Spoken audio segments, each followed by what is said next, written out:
Hi, I'm Mike and I am a Java software developer. Today I'm going to introduce you to test-driven development using JUnit 5. Basically, test-driven development is about writing tests before the implementation as a form of requirements. And why would you ever do that? Mainly because it helps you to produce code that is maintainable and testable, which is extremely important for big projects. It's also a very good tool to express client requirements in a strict way, and you don't produce dead code because you always implement new features according to the requirements expressed in test cases. We are going to learn how to use TDD, implementing famous FizzBuzz code kata. And we are going to do this step by step for each requirement. This way, you will learn the famous red-green refactor lifecycle of the test-driven development process. In this example, we are going to implement a FizzBuzz problem using test-driven development approach. FizzBuzz is an extremely simple function which returns fizz string when number is divisible by 3, buzz string when divisible by 5, and FizzBuzz string when divisible by 3 and 5. So, we start by writing a very simple test just to verify if non-empty string is returned, and let's call it any string. Thanks to using JUnit 5, we are able to use the display name annotation, which means we can name our test case whatever we want. So let's name it should return any non-empty string when number is 0, for example. And let's call the function in the when block. It's FizzBuzz message 0, and let's take the result of it, and then let's verify. Assert that result is not empty, and let's run it. Run as JUnit test, and it didn't work. It didn't work because message function in FizzBuzz class thrown an exception, unsupported operation exception. Let's remove it. Removed. Okay, and this time there is a compilation exception, obviously because we didn't return anything. So let's return null and run it again. So expected result is not to be null. So let's change that again to empty string. Actual not to be empty. Expected result is not to be empty. So again, let's return something meaningful. 8. Okay, and this time we just received not yet implemented fail in our test. So let's remove it. And great, our test passed. Now it's the time to write the test for 1. So we name it should return 1 string when number is 1.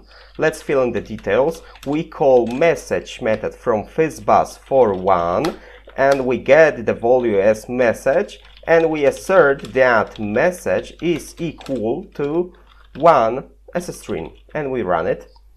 It didn't pass. We go to the implementation and we change a to 1 as it will solve both of our cases.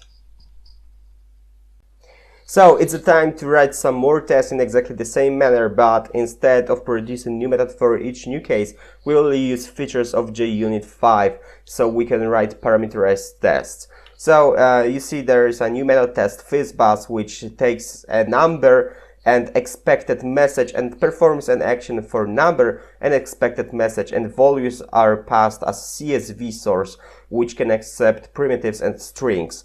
So in this case it means for 2 number we expect a 2 string. The mapping will be performed automatically. And the name of the test is should return a string according to FizzBuzz specification. And here is a parameterized test which will allow us to see values passed to the test. Okay, so first we test for 2 and the expected value string should be 2. So we will run this.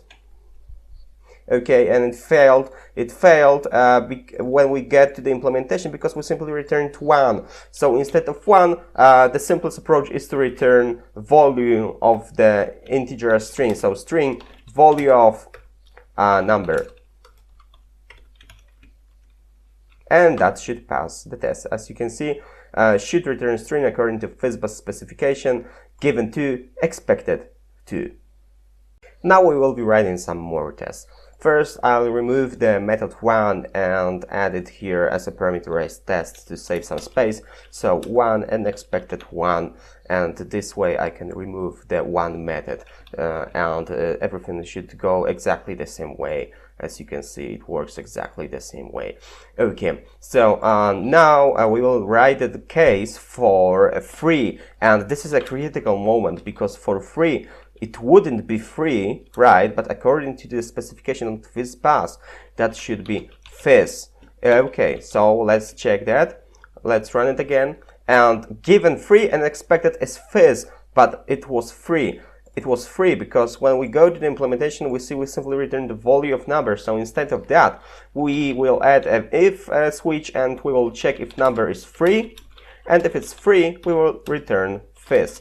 Remember, we always return the simplest value in test-driven development. And we will run it again, and it passed, so that's okay. Everything is fine. The next case we need to check is 5, because that's another critical moment, and we can skip 4 because we checked for 1 and 2 already. So for 5, it should be buzz according to the specification. So we run it, obviously it didn't pass. But we go to the implementation, we can fix that easily. We add another switch. So if number is 5, then we return buzz. Rerun it, and that's okay. Everything is fine. Next case is 6, because that's a multiplication of 3. So let's check. For 6, it should be again fizz. Okay, it's not. We go to the implementation again. And this time we simply change if number is equal to 3, we will change if number rest of the division by 3 should be 0, then I'll return fizz, right? Okay, and everything passed.